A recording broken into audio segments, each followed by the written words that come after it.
President Cyril Ramaphosa is expected to deliver the National Women's Day address today at Richmond in KwaZulu-Natal's Midlands amid continuing protests on Gauteng's West Rand following the brutal gang rapes of 8 women. August 9th was declared National Women's Day in South Africa in 1994 to commemorate women's struggles against oppression. It was on this day in 1956 that 20,000 women marched to the Union buildings to protest against past laws. It was one of the biggest protests in the country's history. In recent years, gender-based violence has been emerging as one of the biggest challenges facing women in South Africa. Well, let's cross over now to our reporter, Jade Lee-Polzer. She is, of course, in KwaZulu-Natal. She'll be covering that address for us with the President today. So, Jade, a very, very good morning to you. I can already see crowds gathering and the atmosphere, I suppose, there is a celebratory one, but I know that there are a lot of issues that the President will be speaking to, but perhaps you can give us more on this. Good morning to you. A very good morning to you, Leanne, and welcome to KwaZulu-Natal. We are crossing to you from Sihlala Showgrounds, where the Women's Day 2022 celebrations and commemorations will be taking place. And as you can see, it's a hive of activity already, with people coming out, flocking out to commemorate the women of the country. It is bittersweet, however, like you said in your intro, still a lot that needs to be unpacked by President Cyril Ramaphosa when he delivers that speech today.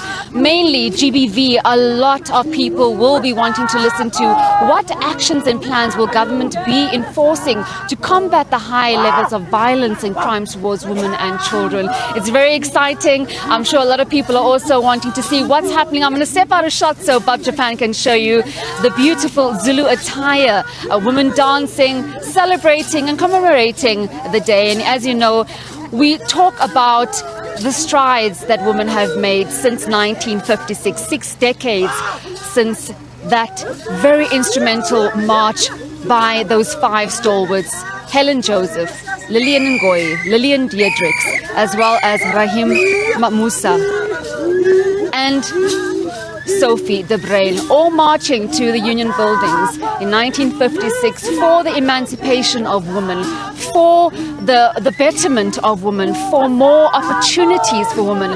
But the real question remains, how far have we come as South Africa? I am joined by my co-host Vusi Khumalo. Vusi, Sihlala Showgrounds, Richmond. Let's talk about the significance of having this celebration in this particular area.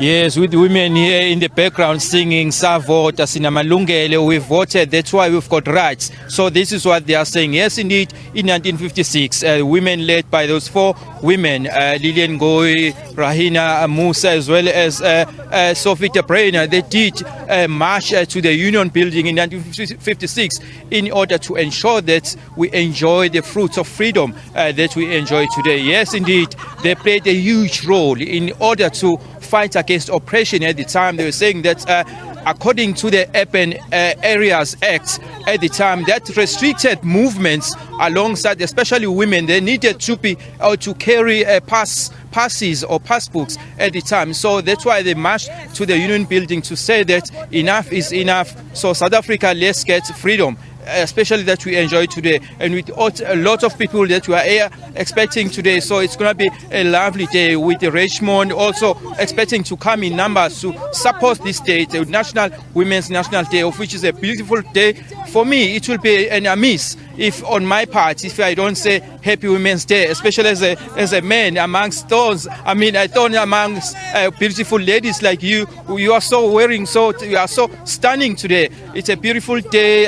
Let's enjoy this day. And also we are expecting President Cyril Ramaphosa later on during the day. If everything goes according to plan, he will be delivering his keynote address at around about 12. Just before that, we also have Mavimbe will be the MEC for Sports and Culture in the province of KwaZulu-Natal, will also be co-directing the program with his counterparts nationally, Mr. Nathi Mthethwa. And also we are also expecting a lot of groups such as these groups coming from here in this area, singing traditional Zulu songs, as we have also alluded earlier on, Jade. I think what is important and synonymous with today is that those four stalwarts marched to the Union buildings in 1956 for the freedom.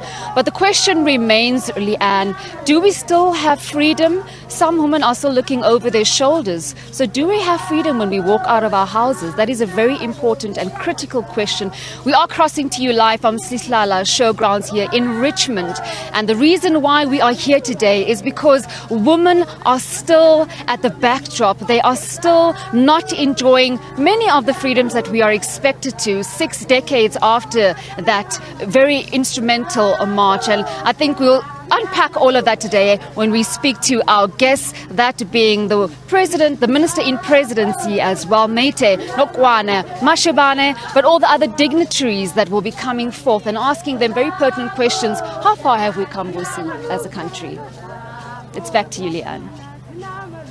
JD, thanks very, very much. JD Paul's out there in the Midlands there. And obviously that's where the President will be addressing the main ceremony for this Women's Day. And we'll wait on that message. And of course, that will be broadcast live here on SABC News.